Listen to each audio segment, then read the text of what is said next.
Sabe aquele poder que a gente nem sempre percebe no dia a dia? Pois é, o da prefeitura da nossa cidade. É um poder e tanto, viu? Pensa só, vai desde regular o tempo que se espera na fila do banco até, sei lá, definir as regras de construção de um bairro inteiro. O poder municipal, na real, está muito mais presente na nossa vida do que a gente imagina. Então, vamos mergulhar nisso para entender direitinho quais são as competências dos municípios aqui no Brasil. Para começar, tem um ponto que é, assim, a chave de tudo.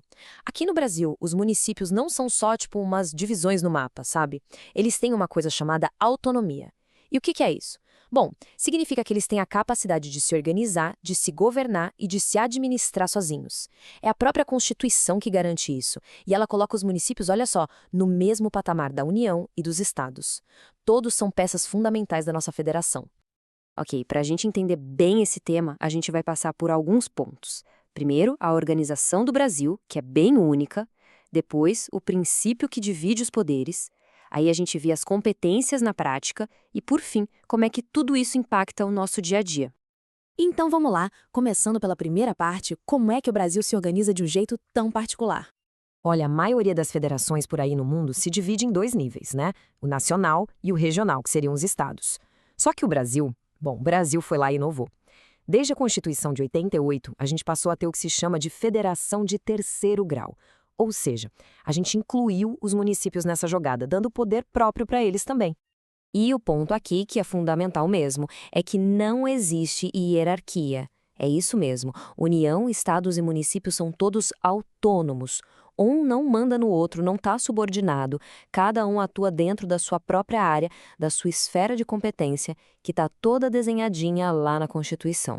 Tá, mas aí fica a pergunta, né? Se não tem hierarquia, como é que as tarefas são divididas? Quem faz o quê? E é isso que nos leva para o nosso segundo ponto, o princípio que organiza tudo isso. Então a pergunta de US$ 1 milhão é: qual é o critério? Como se decide o que é tarefa da União, o que é dos estados e o que é dos municípios? A resposta está num princípio bem importante. E o nome desse princípio é princípio da preponderância de interesse. A lógica por trás dele é, na verdade, bem simples e até elegante. A responsabilidade por um assunto fica com aquele nível de governo que tem um interesse principal naquilo. Simples assim. Isso serve, por exemplo, para evitar que uma decisão que só afeta uma cidadezinha seja tomada lá em Brasília. Essa tabela aqui deixa tudo bem claro. Dá uma olhada. Fica fácil de ver como o princípio funciona na prática. Assuntos de interesse nacional, tipo defesa do país, claro, ficam com a União. Aqueles de interesse regional, que pegam várias cidades, vão para os estados.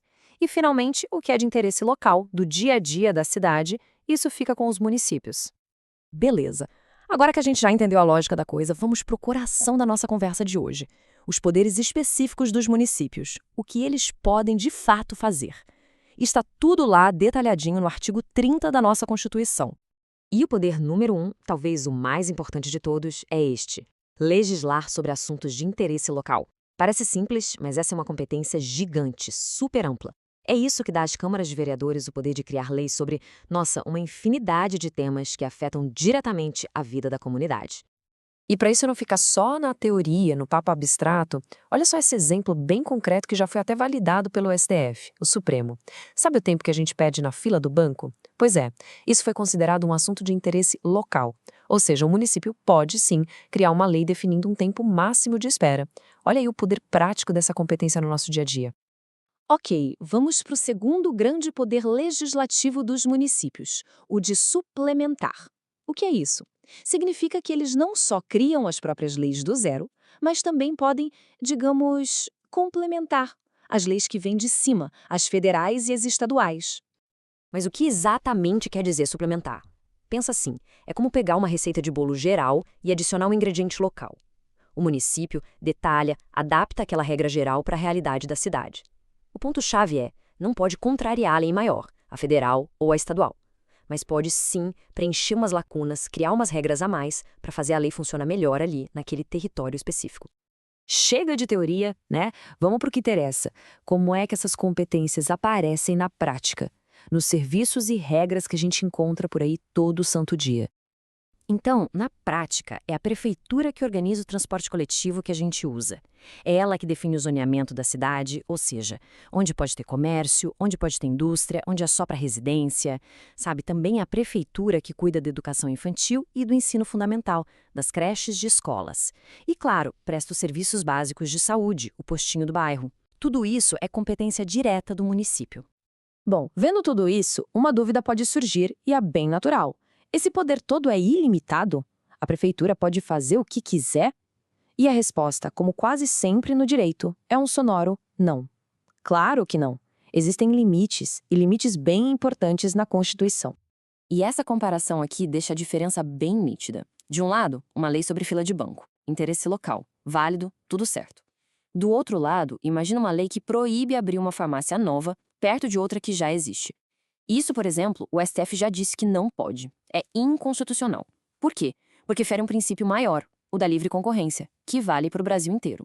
A lição é, o interesse local é super importante, mas ele não pode passar por cima dos grandes princípios da Constituição. E com isso, a gente chega na parte final, onde a gente amarra todas essas pontas e entende de uma vez por todas por que é tão relevante saber o que o nosso município pode ou não pode fazer.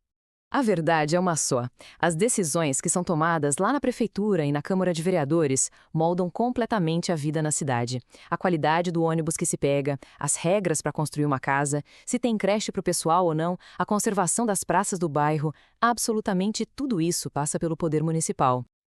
Então, para a gente fechar e não esquecer mais, vamos aos pontos-chave. Primeiro, municípios são autônomos, não têm hierarquia. Segundo, a palavra mágica é interesse local. É ela que guia o que eles podem fazer. Terceiro, eles podem tanto criar leis do zero, quanto complementar leis maiores. E por último, o mais importante, as decisões da prefeitura afetam e muito a rotina de todo mundo na cidade. E para encerrar de verdade, fica aqui uma reflexão. Agora que a gente entende um pouco melhor a base desse poder municipal, vale a pena se perguntar: será que as leis e as políticas da nossa cidade refletem o que é de verdade o interesse local, o interesse da comunidade? Pensar sobre isso, questionar, já é o primeiro grande passo para uma cidadania muito mais ativa e consciente.